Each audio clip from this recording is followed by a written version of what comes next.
First of all, good evening, everyone, and welcome to the first of our ASD Webinar Series.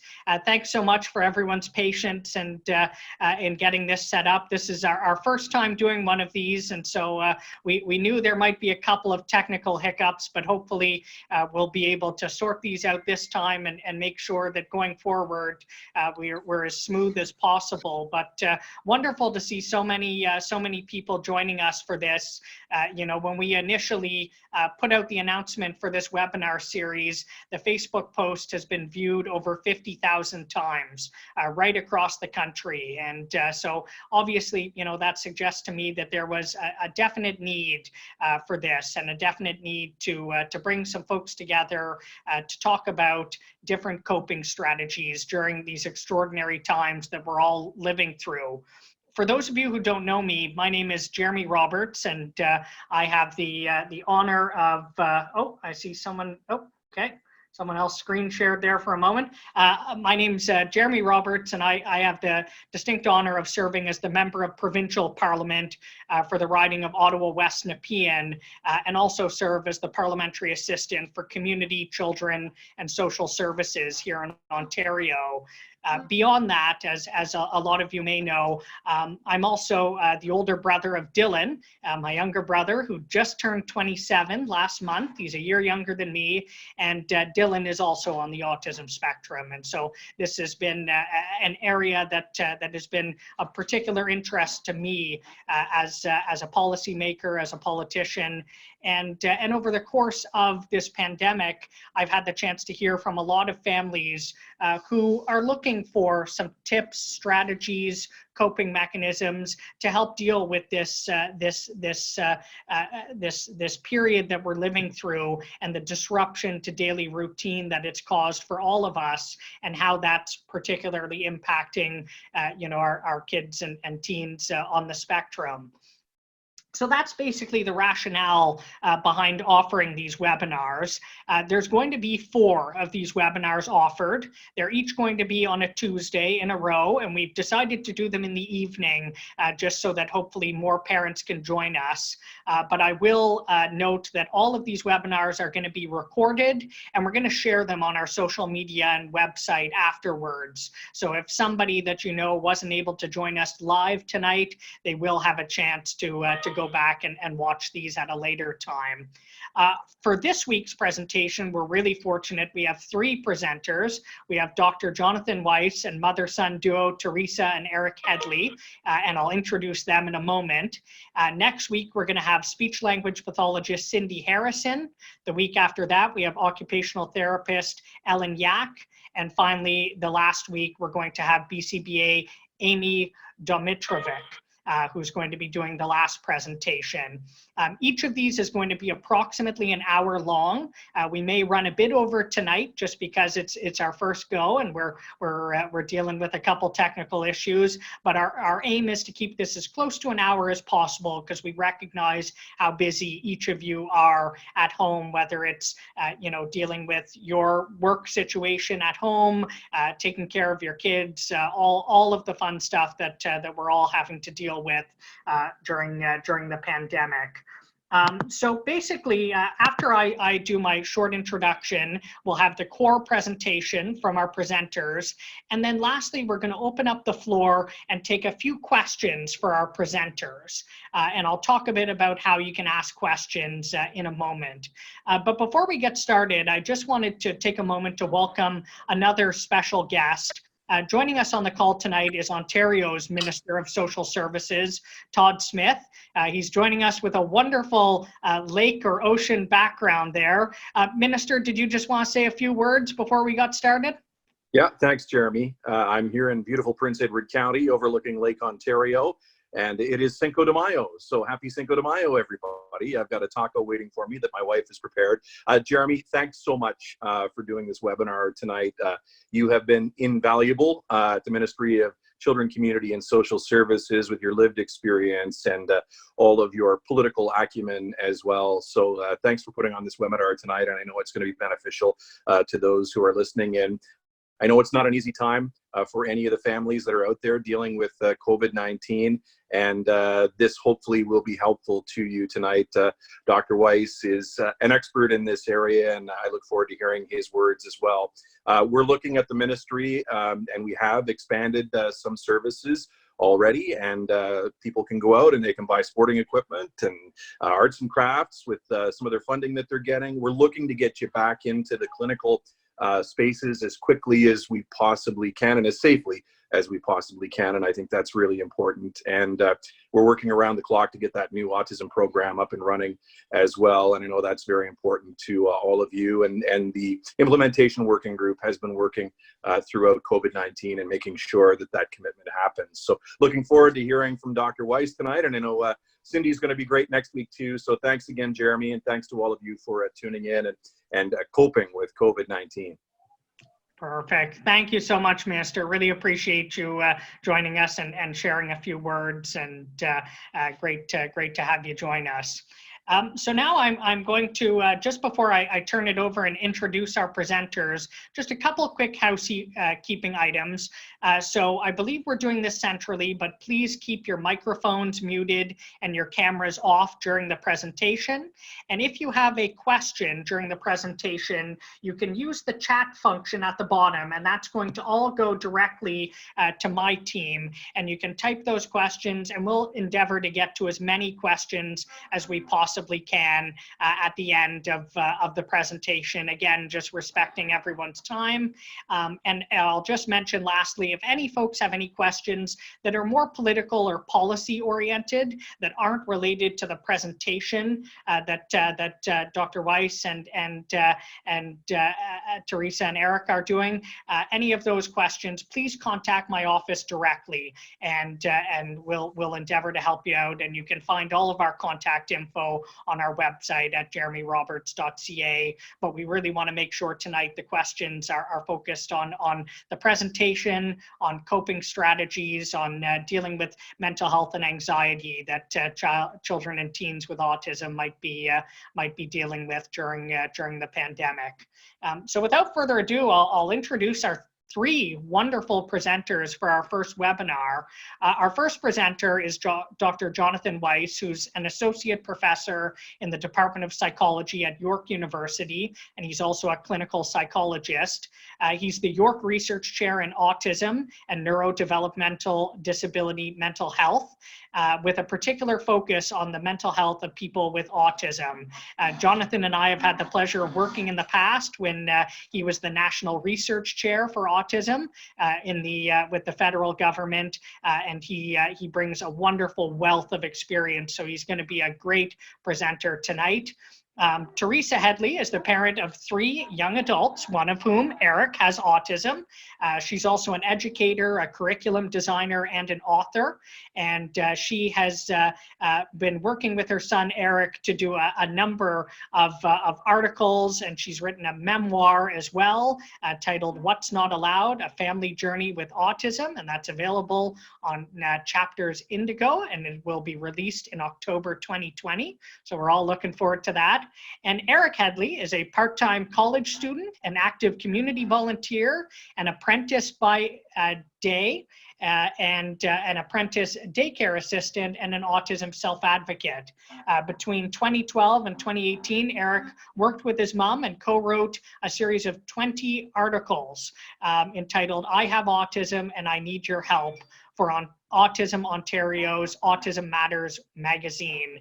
Erik and Teresa come from us live from Vancouver, so we appreciate them doing this from a distance. But listen, I don't want to take up much more time from our presenters, so without further ado, I will turn it over to Jonathan to kick things off. Jonathan, look forward to your presentation. Thanks very much, Jeremy. Hope you can hear me okay. And thank you, Teresa and Erik. I'm looking forward to doing this with you. When Jeremy and his office approached me to start off or kick off this series of 4 webinars, I thought to myself, instead of me speaking for the whole time, let's get different perspectives around supporting mental health for people with autism and really their families during this time.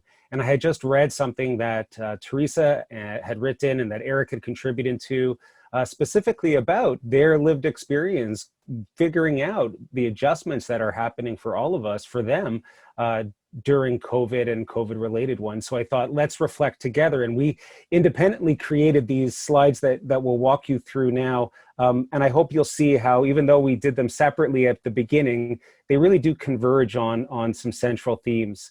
So I promised I would stick to time. So let me jump into my part of it, and then I'll be able to turn it over to Erik and Teresa for their part. But before I get into strategies and resources, I want to start with a takeaway. If nothing else, to respect the fact that everybody who's on this call right now, that all of your situations are unique, and that there's no way that I would ever venture to give specific recommendations for any one child or teen or situation, or that there is such a thing as one kind of intervention or one kind of specific support that's going to work for everybody on the spectrum, for so many reasons. And I don't need to get into those there, but just keep this image in the back of your mind as we go, that when we're speaking about particular strategies, they might be useful and they might not, depending on everybody's unique experience and strengths and challenges. Another takeaway right from the start is that, look, this time has put stress on all of us for many different reasons. And I'll talk a bit about what some of those reasons seem to be for the autism community here in Canada in a second. But one thing that I'm also amazed about is the tremendous resilience that we see. The resilience in autistic youth, in families, in service providers for thinking innovatively. We see resilience day in and day out on the news. It's really not about, and mental health is not about being okay all the time. Mental health is really about feeling those stressors that you might be feeling or that your children might be feeling, and figuring out ways to manage through those stressful experiences, to get back to some semblance of okayness. It's not necessarily about avoiding anxiety or not experiencing it at some point. And we can think about the fact that in many respects, the challenges that we're going through right now contribute. There's a lot of negative to them, but there's also some positive in the sense that we're learning about ourselves and others, and we're figuring out new aspects that contribute to our own resilience. If we take a bird's eye view and we kind of move back from what's going on here, and we think about, and I often think about principles, not like the specific content that might be unique, but what are the universalities that families are going through? This is an unexpected time, right? This is like disruption and change that we here in Ontario and in Canada have not seen before in our generation. So naturally, feelings of anxiety, feelings of fear, of sadness, of anger, these are all emotions that many of us experience, that autistic people are experiencing because of the turbulence that's going on. And these things are normal.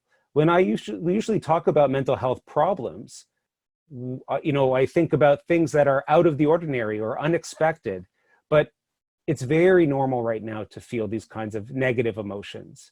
And that's different than thinking about things from a psychiatric perspective or from an illness perspective. Here it's natural in times of disruption to go through periods like this. And it's not business as usual.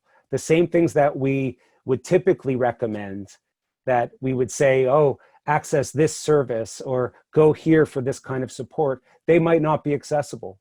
Right? We know that many aren't yet accessible fully, even though many people are trying to go to that online means of providing some degree of delivery. So this is that, bird's eye view of what's going on. And when we think about mental health, if we think about the way people talk about mental health, it's not always negative. So one aspect of mental health, when you might be logging in thinking about mental health problems, things like anxiety disorders or depression, these are the negative aspects of a mental health state. But there are also a lot of positive aspects. In fact, when the Public Health Agency of Canada, in terms of how they define mental health, And look, I'm a psychologist, so there's two things I have to do or they take away, my license. One is I have to give a technical definition of something at the beginning of my slides. And the second is a percentage. So I'm going to spare you the percentages for one or two more slides, but I will start with a definition. So if we read this together, the capacity of each of us to feel, think, act in ways that enhance our life and deal with the challenges we face, that resilience. It's a positive sense of emotional and spiritual well-being that respects culture and social justice and connections and dignity.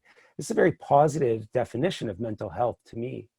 And so many autistic people in this time of COVID probably have and are experiencing negative states. And I speak to many people who are going through that, but I also speak to many people, families, who are going through a lot of positive states or positive mental health experiences where this definition really resonates with them.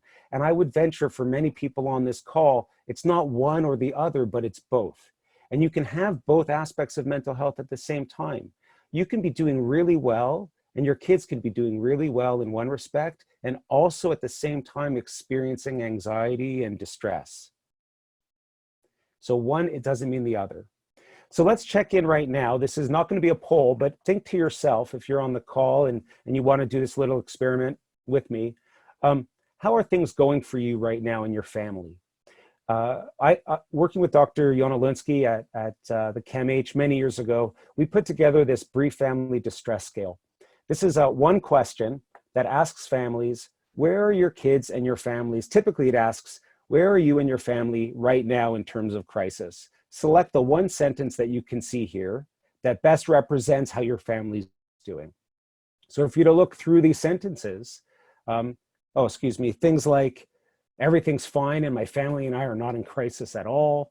Maybe a middle point is, maybe that's not you, maybe things are often stressful, but we're managing to deal with problems when they arise.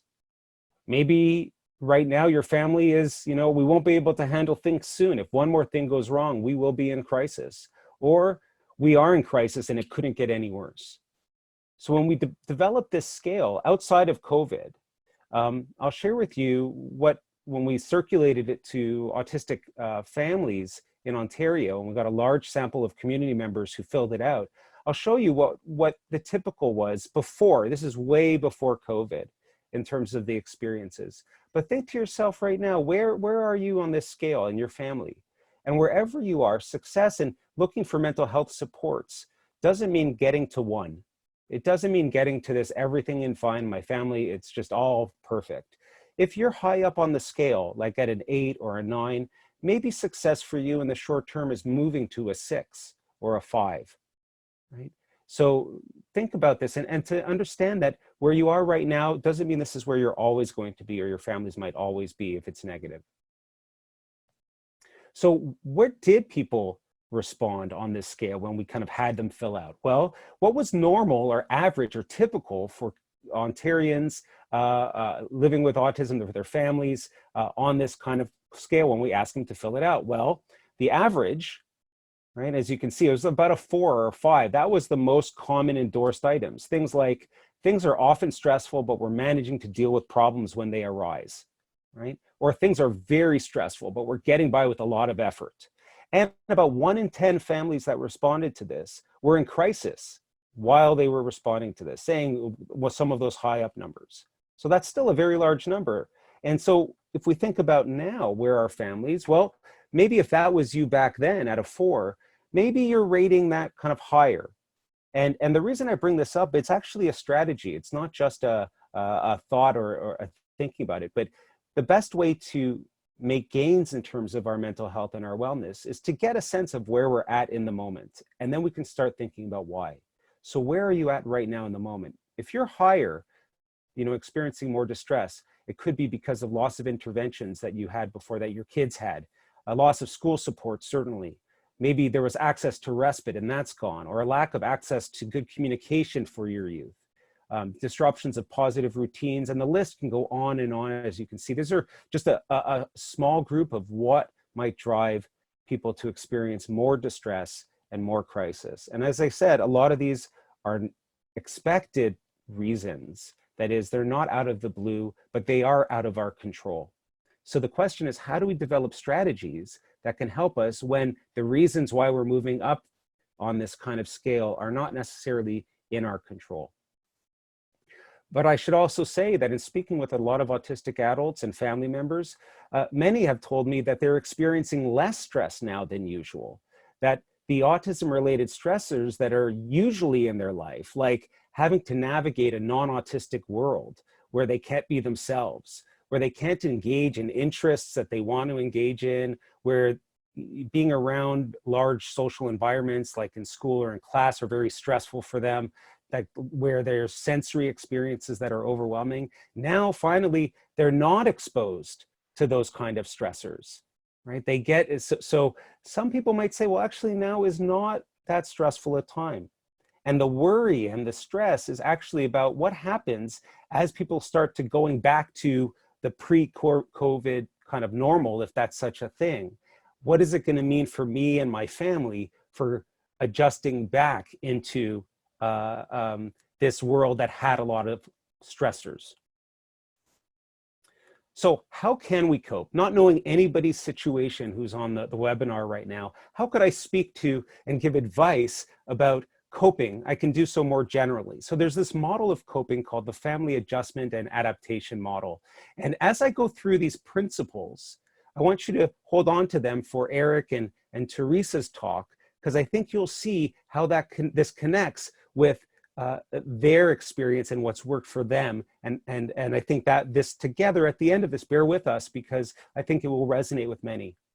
So this FAR model, this Family Adjustment and Adaptation Model, it has three domains or three components. The first is that in any stressful situation, we get this rise of demands placed upon us, on our kids, right? The stressors that are happening, the disruption in routines, the strains, the not being able to connect with friends, the ability not to be able to communicate the way that we want to communicate to get our needs met. These are all a buildup of demands that start to really weigh heavily. If you think about this on a teeter-totter, right? It starts to go down to the demand side. These are kind of the pressures on us and our family, and it's not just about our kids. Families are really interdependent with each other. We kind of connect together, we support each other, and we also stress. We share stress and we share strain. So as there are more demands weighing us down, a lot of families naturally look to add capabilities or add resources. And many of you already have a tremendous number of resources. A lot of time we talk about this as the ingredients of resilience. So do you have access to external resources, to advice and supports, to finances? Are there internal strengths and resources in a family? Coping strategies, a cohesiveness and a warmth in your family, a way of sharing the stress that's going on between members of the family. These are all kind of capabilities. So as demands go up and they weigh more, we can try to balance that out by asking, how do we balance that with more capabilities or more internal and external resources in our life? The idea is not to be perfectly balanced all the time. In fact, I don't think that's ever really possible. It's a process of balancing. This is the ultimate balancing act. And when we're experiencing high levels of stress and high levels of distress, and when our kids are experiencing that, it's really kind of a message that says that we're out of balance. We have way more demands than we have capabilities. But it's not just about the objective ones, because two people on this webinar right now, if we could kind of give a questionnaire out and we asked you about all your demands and all of your resources, you might actually be endorsing the same kind of stressors and the same kind of strengths. But you might have still very different experiences in terms of mental health, because how we understand our situation also matters. This is subjective, right? So it's not just about the objective access to resources, but it's how do we experience that support, that help? How do we experience the stressors? So that's what we talk about as the meaning that we place. So I've looked at many recommendations that are out there, a lot of strategies in preparation for this. I've looked at over 25 autism-related websites, right? And I'm struck with the number of very specific strategies. You could kind of Google right now, strategies, COVID, autism, and come up with lists and lists and lists and compendia of things you could try. It's overwhelming, right? So I'm going to, in the next 10 minutes or 5 minutes, I'm going to distill that for you into 3 major takeaways, all of those recommendations. But before I do that, I want to recognize that a lot of the resources and the recommendations that are being provided online, they don't really necessarily fit with people who have very unique challenges. There's a degree of kind of what I say is relative privilege, assuming that we can do all of those kinds of strategies. It doesn't really speak to the fact that many youth with autism are going through situations where they're faced with maltreatment or violence or food insecurity or housing problems or caregivers with their own health issues or unemployment, which is a major, major consequence of COVID, right? And the list again can go on and on. So even these kinds of recommendations that we see online, you have to respect that, well, maybe this is not a good fit because of these other kind of intersectional aspects of what people are going through. Everybody's experience is their own. That being said, there's 3 ways in general that you could help get back to balance. One is if there's a lot of demands on your kid's life or on your life, it's to lessen the demands. Another one is to add more capabilities. And the third is to change the meaning. So I want to talk about the principles that all of the recommendations seem to boil down to in terms of lessening the demand. So this is reducing some stress. And by the way, after this, in addition to this being recorded, we have an autism blog, and the next few slides are going to have the address there for you. And I've written a few blog posts that'll be posted after this that have all of the links to all of the different websites that gave all of these specific strategies.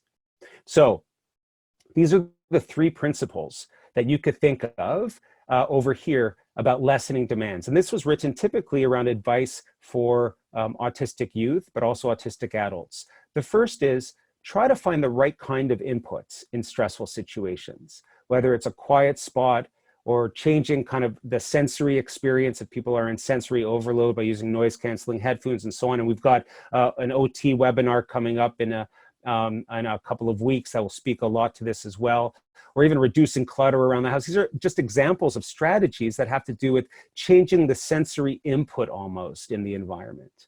The second is reducing the demands that you as parents place on yourself and place on your kids.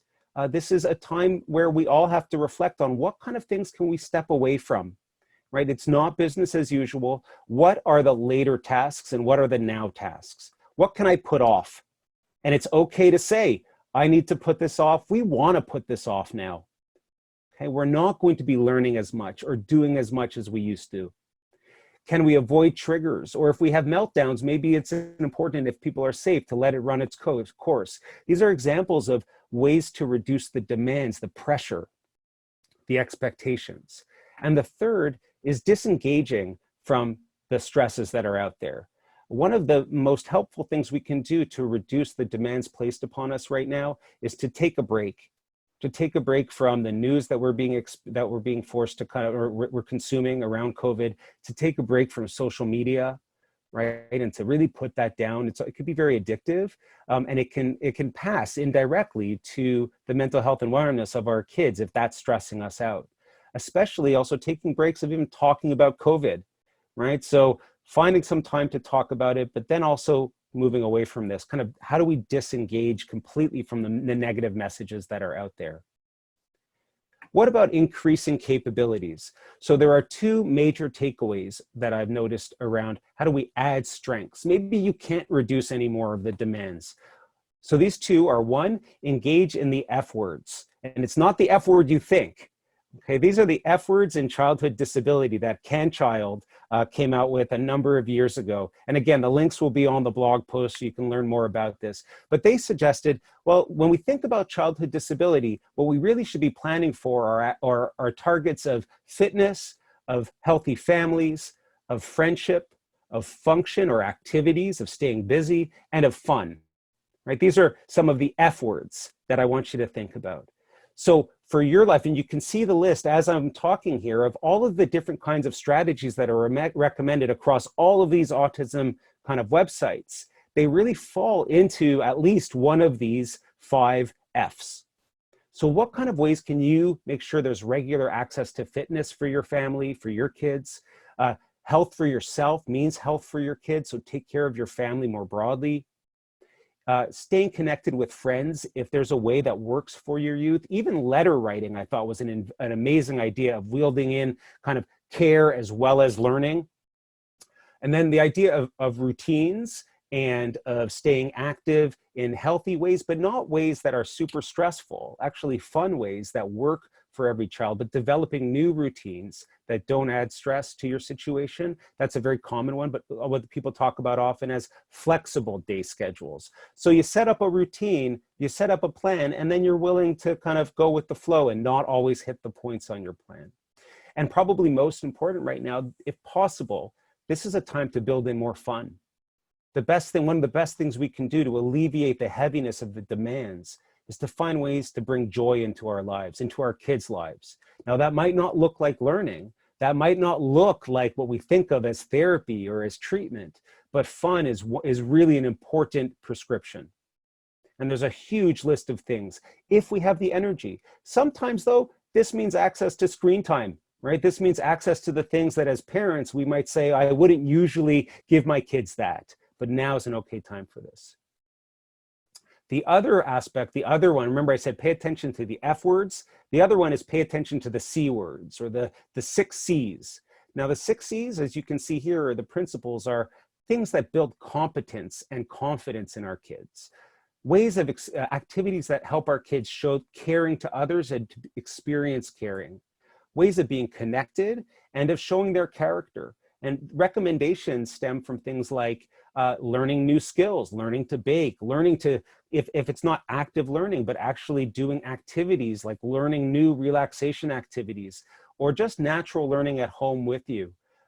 Trying something new, even if it's something that is kind of zany or different and is a failure in the end, even just trying new things or offering choice to kids are other recommendations that help build confidence.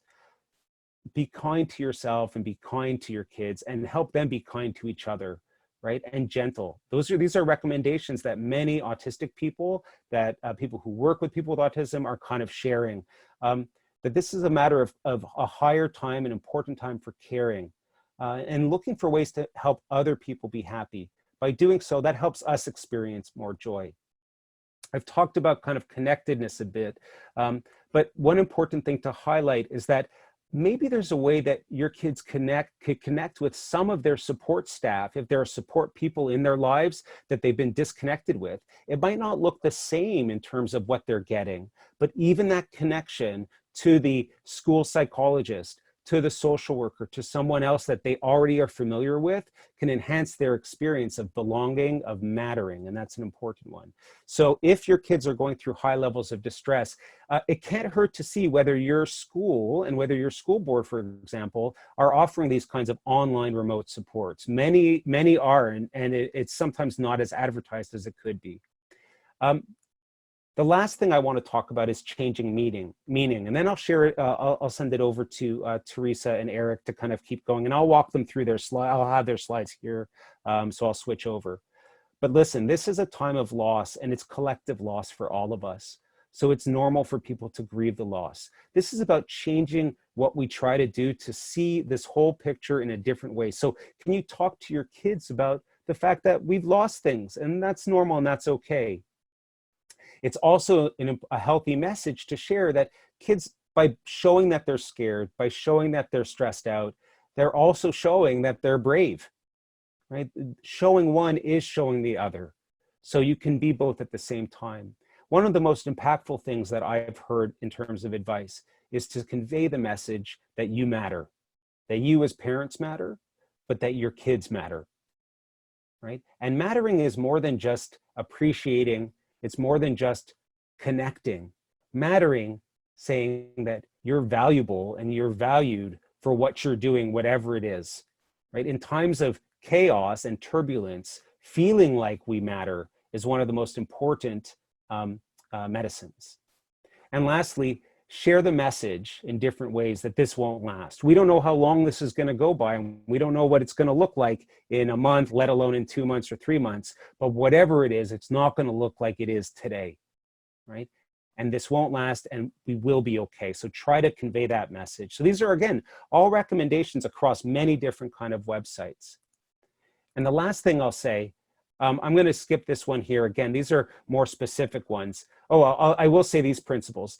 There's a lot of advice about how to talk about COVID with kids with autism, especially if they struggle with communication or with understanding. There are tons of social stories out there.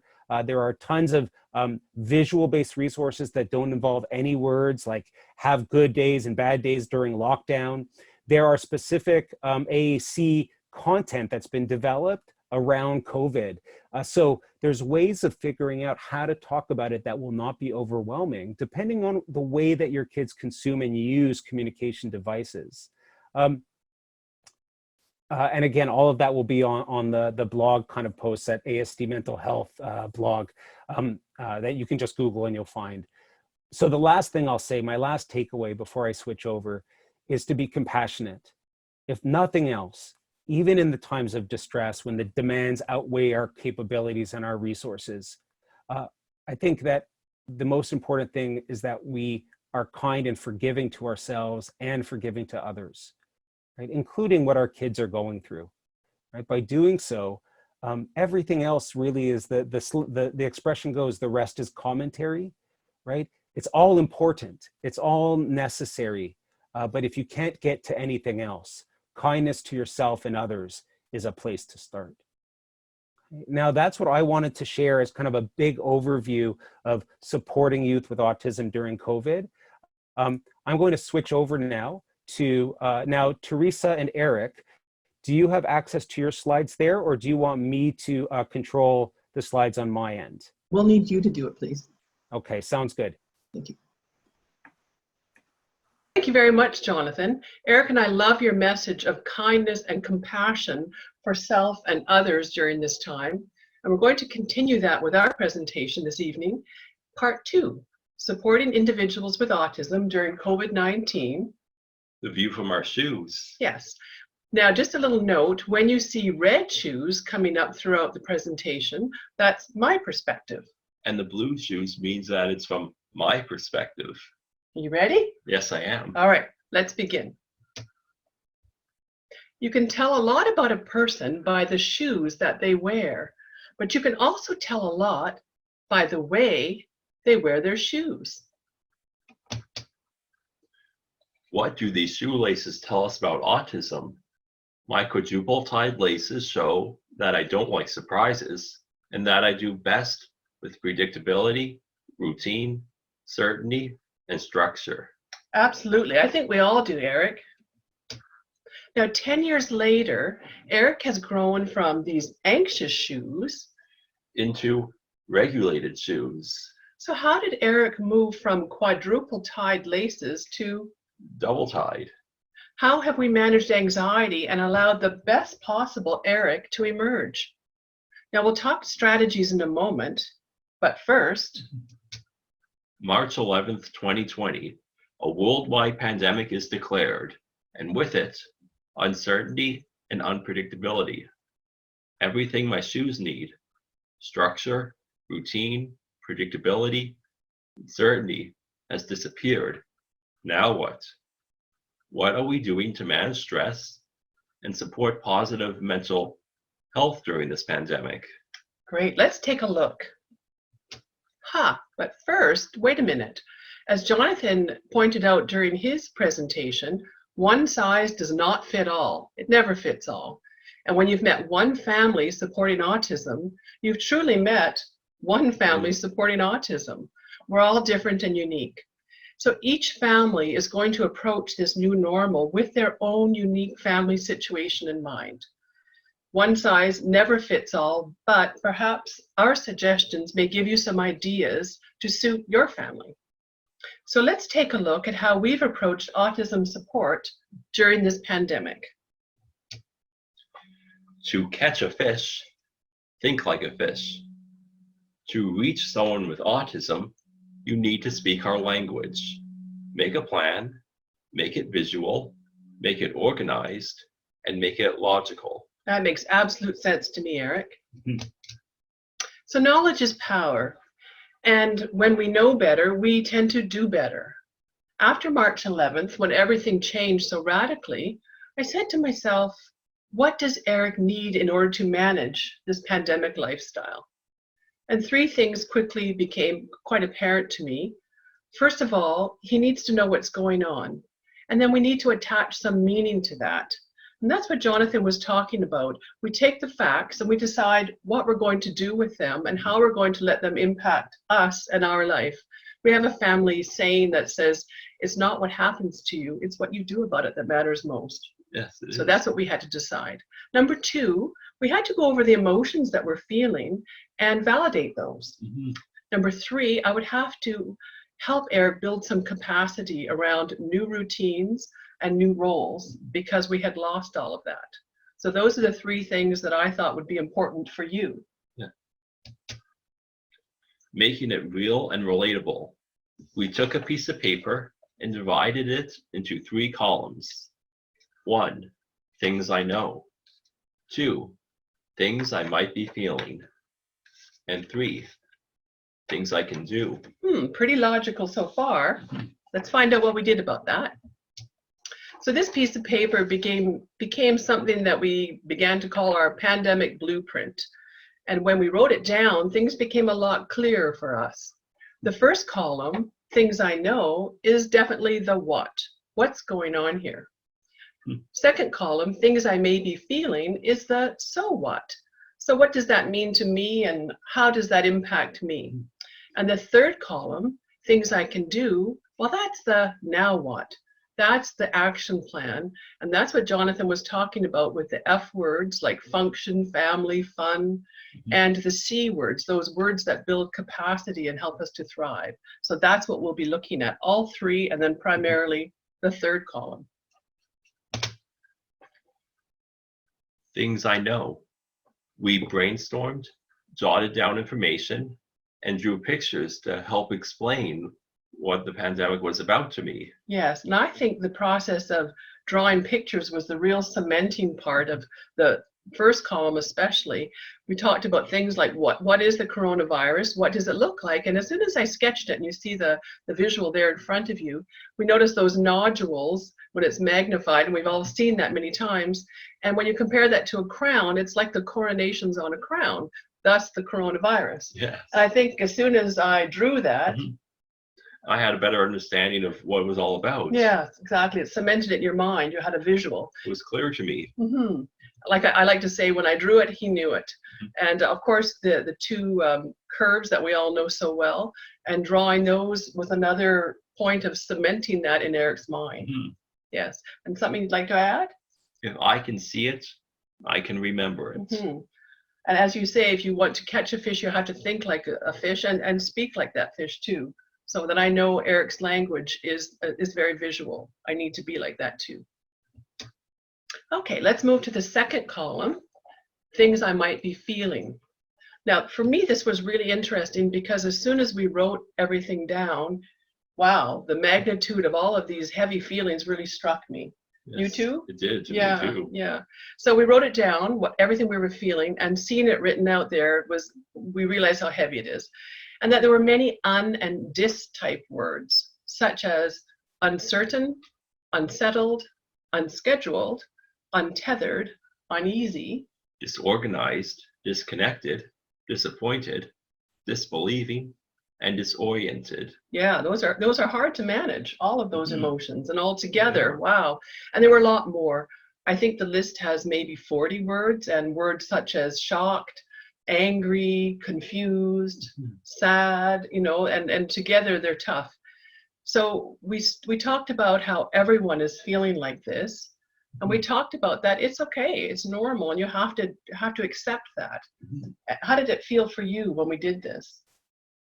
I felt relieved that other people are feeling this way, and it's not just me who feels like this. Exactly. It's like shared emotions amongst like a mass of the population. Yes, and I think there's great comfort in that, isn't there? Knowing that what you think is what other people think, and that sharing it takes the burden away a little bit, I think, doesn't it? It does. Yeah.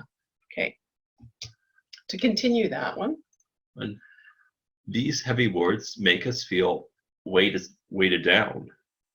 So we decided that we needed to balance and outweigh these negatives with positive action. This takes us to the third column, things I can do. Excellent. Now there's two things I want to draw out of this one. We have create great in the top of the right screen. And that is something that we've decided to try to embody during this pandemic, that you have to purposefully create great moments, great roles, great activities, because the heavies are so heavy. Right. So you really have to do that. There's a second point, but it's slipped my mind right now. But those are typically just do what feels really good for you, and anything to balance that. Oh, I know what I was going to say. Jonathan was talking about you never are balanced. It's an ING process. You're always balancing. I think we're always focusing and refocusing. I see it like a zoom lens, and creating the best possible balance. But it's a process, and it's ongoing. So, oh, this is me. Yes, great, thank you. Red shoes. In the third column, we're going to look at things that Erik can do to manage this anxiety. So, and we thought it would be interesting to do it from two perspectives, from Erik now and as an adult at 21, and Erik as a child, what he did when he was little to overcome difficult times. So in slides coming up, if you see his current photo to the left, that's Erik now. And if you see the little boy Erik at about age 4 or 5, that cute little face there, that describes what he did back then. Alrighty. Things I could do outdoors now. Some of these outside activities would include biking, hiking, yard work, kayaking, picnicking, and moonlight walks. Wow, those strike me as some of your favorite activities to do. Well, they are things that I really do enjoy doing outside. I like them a lot. Yeah, that's that create great. And I would say these are a few of your favorite things, Yes. right? I'm trying to bait him into being Julie Andrews. Yeah, these are a few of your favorite things. And did you want to add about those movements? Repetitive and rhythmic action like biking, walking, raking, and paddling is calming and helps me to think and to process events. Me too. If you notice a picture of Erik kayaking there, when the pandemic first struck, the weather was fantastic here on the West Coast, and we were out kayaking a lot in April. And we all found, Erik and myself and your father Frank, when we were paddling, just the process of repetitive and calming rhythmic motion of paddling helped us process everything that was going on. So that was our go-to activity at the time. And I think, did you want to add to that, or have you already said that one? No, you haven't. I have. Like, oh, you have? All right. Okay. So involved in it. Next. Things I can do outdoors then. So when you were little, you loved jumping on the trampoline. And I think that repetitive, it was very grounding. Every time you hit the trampoline surface, that was something, a reinforcement for you. You loved running in circles, and that would be within the confines of the trampoline net and also the yard. And that was another processing experience for you. And shooting basketball hoops, another repetitive thing. Playing with water. Now the ones that follow, the water, the kite, and the garden, to me are they feed your creative and very curious soul, and very much the experimenter you were. So pouring and measuring water, smacking the surface of it, and seeing what noises water makes was very satisfying for you. Just as kite flying is experimenting with the air, really, isn't it? Yes, it is. And growing a garden, whether that be planting seeds indoors or outdoors, and walks and bike rides in nature. And I think probably I should have bolded the word nature, because that is the key for you, isn't it? Yes, it is. And how does it feel when you're out in nature? When I'm out in nature, I feel relaxed and at ease, and it kind of calms me down, and I feel like I can escape from the rules of people. I like that one. And there's an author, a man who talks about what it's like to have autism, John Elder Robison, and something striking that he said is exactly like that. He said, I go into the forest to get away from people, and to get away from, the hidden agenda, the hidden curriculum, and things that he can't figure out. Right. And just to calm down. So I think you are doing the same type of thing there. And a little bit more that you wanted to add there? Yes. When I was little, I used to love jumping on the trampoline. Running in circles and singing was also something I liked to do. Activities with repetition made me feel grounded and organized. Exactly. Thank you. Things I can do now indoors. Now, the top right of the screen says, what feeds the soul? And I'm not sure that chores are something that feeds your soul, but they do make you feel in control. Yes, And when control is lost out there because of all the rules around the pandemic, when you can create control in the house, close to you, that is very calming and organizing for your brain, all of us. I've never cleaned so much in my life. Keep things orderly. So things like doing the dishes and vacuuming and dusting, and those keep you in control and organized, but they also make you feel like you're a valued contributor. Yes, and that you are appreciated, because you are. And that was something else that Jonathan talked about. Let our kids know that they matter, that what they do matters to us, and who they are matters to us. Yes. The other one is movies. Watching favorites from the past is reassuring, and we've watched, how many times have we watched The Crown now, Erik? I'd say like we're on a third round now. Third round, I think, yeah, binging times 3, because we watched it before and then we thought, oh, we want something comforting. So it is comforting, isn't it? It is. Yeah. Okay, let's continue this one. You can continue it. So I like looking at photos because they help me to remember the roles that I had before the pandemic, such as a part-time college student and a childcare worker. These roles define me. Home movies and YouTube video projects help me to recall happy memories and to give meaning to my life. So both photos and movies, which are really moving photos, That's right. They ground you because they deliver you to you. They let you know who you are, or who you used to be, and who you will continue to be once we move through this, right? There you are. And I think you need that visual. Yes, We all do. Yes. Okay. Things I can do indoors back then. Now there's little Erik. And this is fun. The indoor calming activities were based upon play. And 3 categories of play: fascinations, things that fascinated you; fantasy, kind of fascinated me, the fantasy world; and just having fun. Now we have some guests here. You have one and I have one. I'm going to introduce you to our harbor seal puppets. We actually have a family of 5 of these, because we are 5 in the Hedley 5. And yes, something extraordinary happened to Erik when he was 6, 7 years old, and he would pull on one of these harbor seal puppets. He completely opened up. The emotions that you didn't express as just Erik, you did through the puppets. And you would describe what was going on, and everything came out. I mean, I used to call it a portal to potential, like a way into you, a connection point into you. And so these were terrific for that. They were. Yeah, and they are quite cute, aren't they? Yes, they are. Another thing was costumes, and you see some pictures there of Erik as Jungle Boy, and he's going to give you a demo here. With the little pointy green hat. Yeah, Peter Pan. Yes. The Jolly Green Giant. Move over. Now, interesting, when Erik would come home from school, probably, for at least 2 or 3 years, I would say from grade 1 to maybe grade 4, he would immediately change into this costume. And it was a leftover from Halloween. But this was his comfort zone. And he had a jungle bedroom. So he would go in there and everything was calm and predictable. And it was a fantasy world. And it was a lot easier to be in that world than to be in a social world that you had just been in at school. Yes. So that was your escape. And he's going to talk a little bit more about that in a minute. Lots of games, like computer games, board games, card games, and some of your favorite ones were the I Spy series of games, whether it was a board game or a computer version, and those are finding details, and you're very good at that. So it tapped into one of your natural inclinations. Collections, signs and symbols. We've got 7 of these little books. And when Erik was very young, probably 2 or 3, maybe 3, the very first thing he ever said, a sentence that we understood, was, "What's not allowed?" What's not allowed? And he was pointing at all of these signs in our environment, like the Ghostbuster signs. And he was trying to figure out his world through these signs.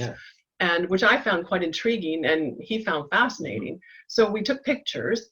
And this was all before the age of digital photography. And we took probably 200 pictures of these over many years and had them in these books. And I think going through the books, how did you feel when you would page through them? I felt as though my perspective mattered and people were appreciating my point of view and my observations. Well, there's that again, that you matter. And that's, and by having all those together, it gave you that, it fed your self-esteem, but I think it also was very comforting, wasn't it? Comforting. To have them all in one spot there.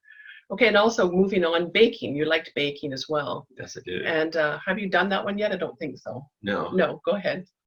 When I was in costume, I was free to be who I wanted to be.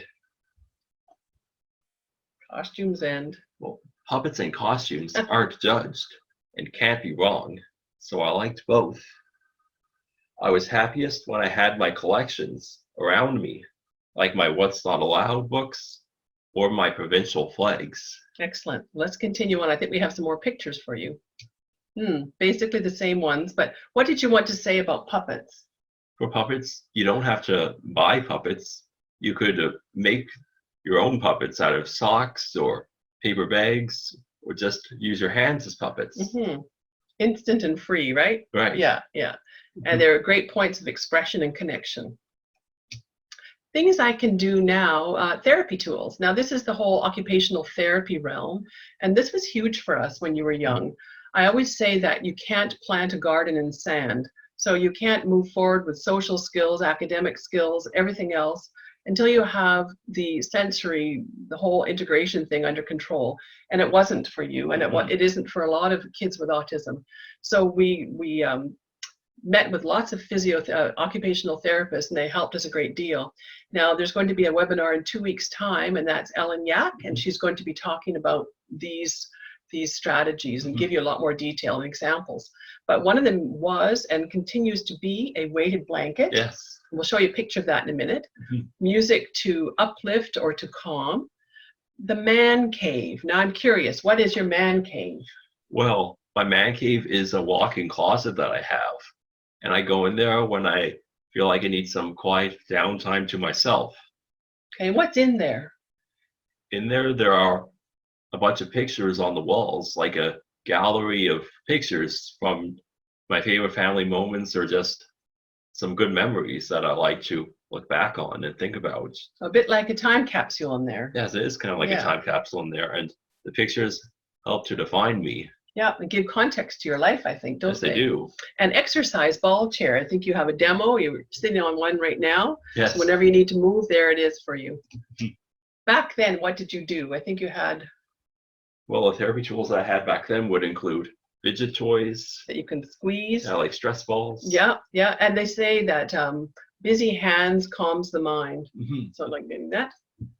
A weighted lap cushion. We're both wearing one right now. Yes. Yeah. A weighted blanket, a duvet wrap, and a snug vest.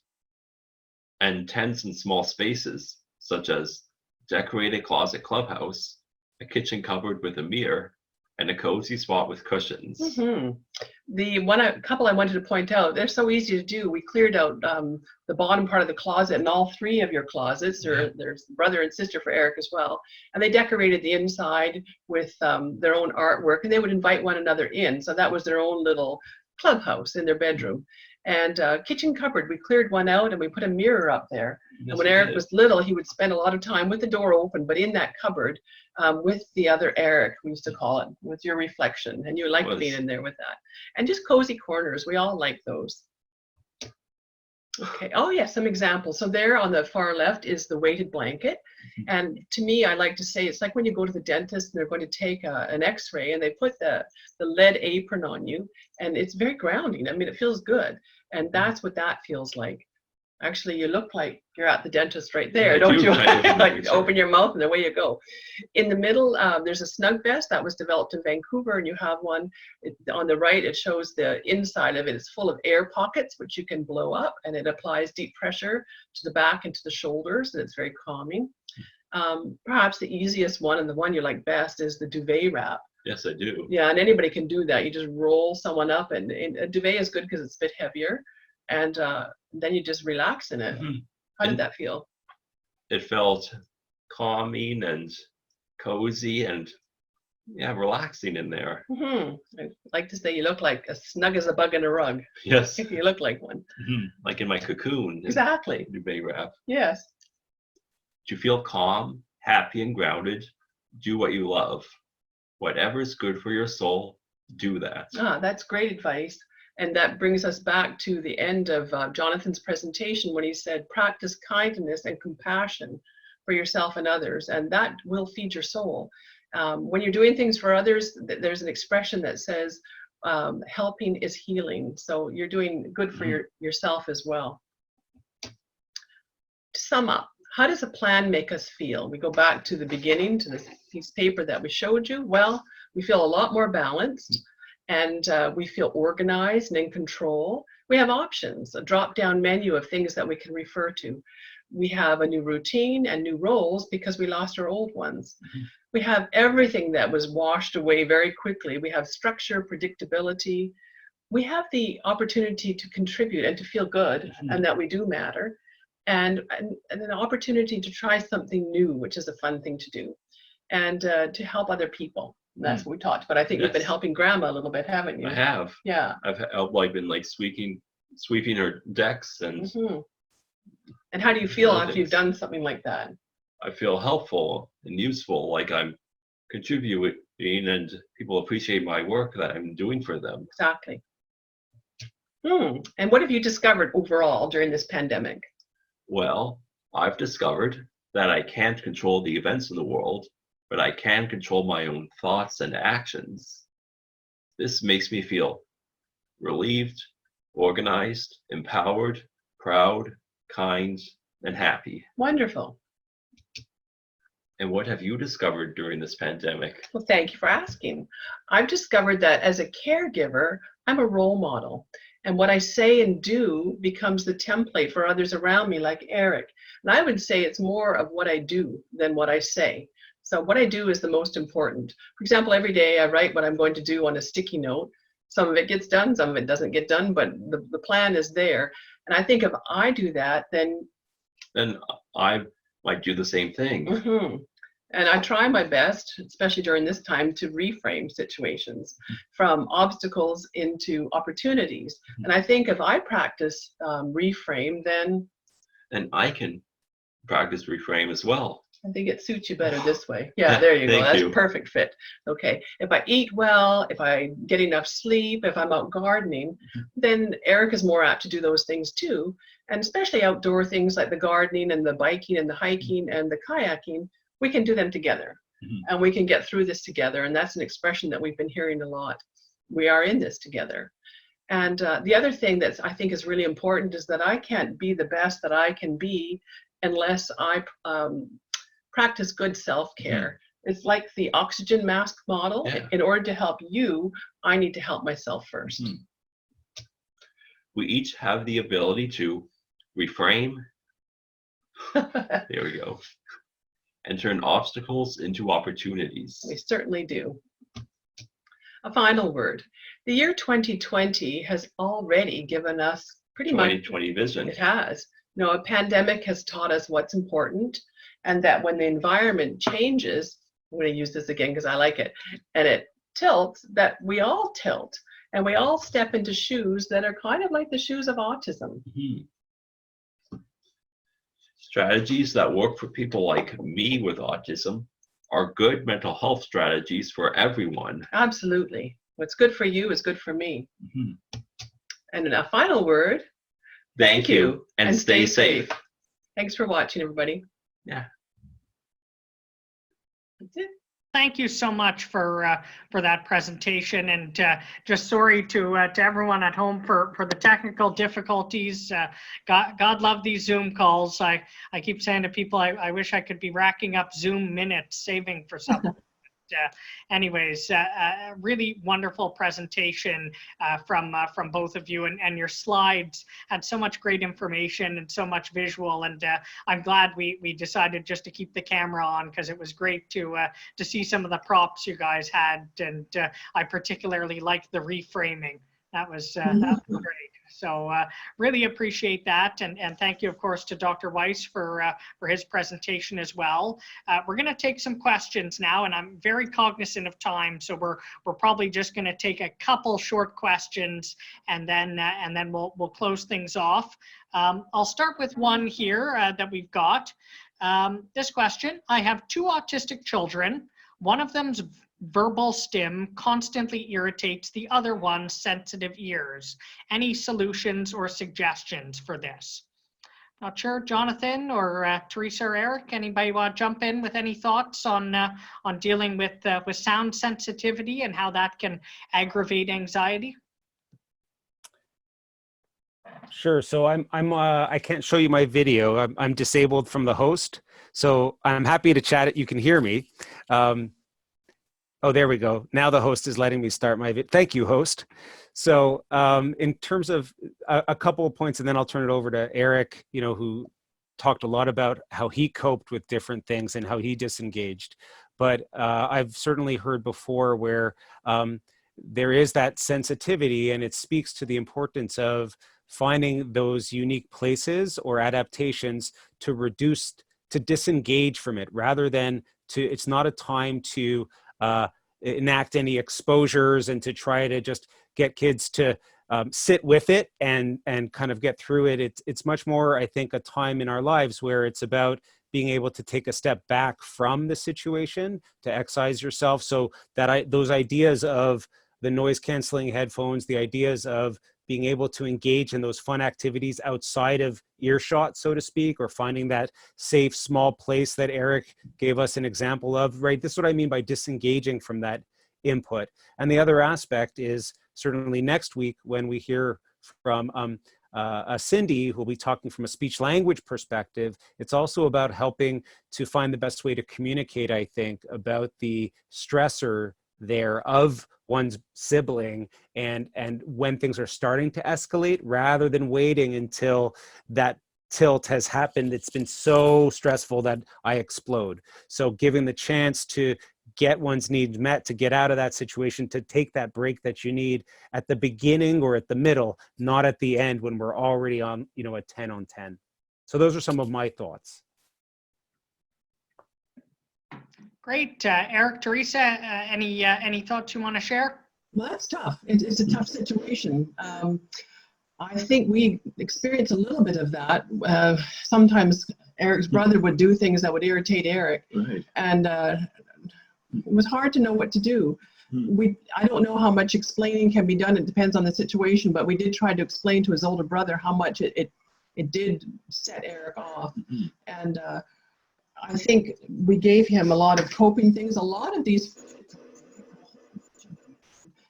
something, yes, to reduce a lot of things for his hands, and that helped to manage the stress. And when all else fails, we separated them and gave everyone their quiet space and their quiet time and their own things that they like to do, like their own toys or books or different games that they like to play. Yes, when all else fails, distraction, separation and distraction. Yeah. Perfect. Thank you. I've got another question here. This one's actually for Erik. Of all the calming strategies that you talked about, which one do you use the most now, and which was your go-to strategy as a child? Well, one of my main calming strategies that I use now when I feel like I need to relax a bit or wind down is go to a quiet space, like a small quiet space where I can settle down and have some downtime if I ever feel rattled or anything. You mentioned to me today, Erik, that to get away from, and I've heard, get away from the rules and the judgment and the expectations, and it's heavy, it's hard. And I know that, Erik, you go to your room every day when you come home from your work placement. Exactly. For a long time, and really balance that, really come down. Yeah. And sometimes I would also go for walks out in nature. It's another thing I like to do, go on long walks outside to get exercise and fresh air. And I think nature gives Erik the big picture perspective, and Jonathan was talking about there's a bigger picture. And what did you do back then? What was your favorite go-to then? I liked jumping on the trampoline. Mm-hmm. And if someone didn't have a trampoline? Well, like they could use like an exercise ball, or Yeah, to get that up and down movement. or they could run around in circles and get their energy out. Yes, you Things did. like You that. like to do that a lot. Yeah, didn't run you? around circles out in the yard. Yeah. Well, in the basement. that's a great transition actually to our next question. Maybe Jonathan might have some thoughts on this. How do you get children to go outside if they have fear of catching or getting COVID, despite his doctors telling him it's safe to go for a walk, for example? That's a really great question, and it speaks to figuring out the best ways to share the information to the point that we're comfortable from our own perspective. Sometimes hearing it for some kids, hearing it from our doctor, that's what we need to hear, because that's the authority, and I buy into that, and I understand what that means. But a lot of those I know I went over it quickly, but for a lot of kids, reading it from their perspective, from a child's perspective. So watching videos that speak about COVID, about the things we can do to stay safe, but also that minimizing the messages of the high levels of threat, they exist. But if what we're getting is hearing, the CBC News kind of talk about the number of deaths in the last, day, and then we're trying to tell a kid, no, it's safe, those messages don't really compute together. So it's really thinking in totality about the messages we have, and then looking for those sources that are child focused in the language, in the visuals, and to use that to talk about COVID, because that's a child who legitimately has fears, and getting them to go outside before you address those kinds of fears and answer those kinds of questions kind of sets them, will probably exacerbate or can cause a lot of stress. So start by focusing on those positives and focusing on the reality messages, but from a child's perspective. Excellent. And I've got one last question here. We'll make this the last one, and then we'll wrap it up because I know we're a bit over time. This one is for Dr. Weiss, and it's about the scale that you talked about. Where does an uncertain future fall in terms of the scale? With the uncertainty involving education and COVID-19, people may be dealing with additional stress, but it doesn't seem to be indicated on the scale. That's a great question. The scale was never developed with pandemic specifically in mind. Yeah, from the way I would see it, I think those demands are those things in our here and now that add to our experience, the stressors that we have in the here and now. When it's about things that we can't, the uncertainty of the future, that's part of how we see ourselves, how we see others, and how we see our future being. And the message is, the reality is that we see our future now as being more uncertain than before.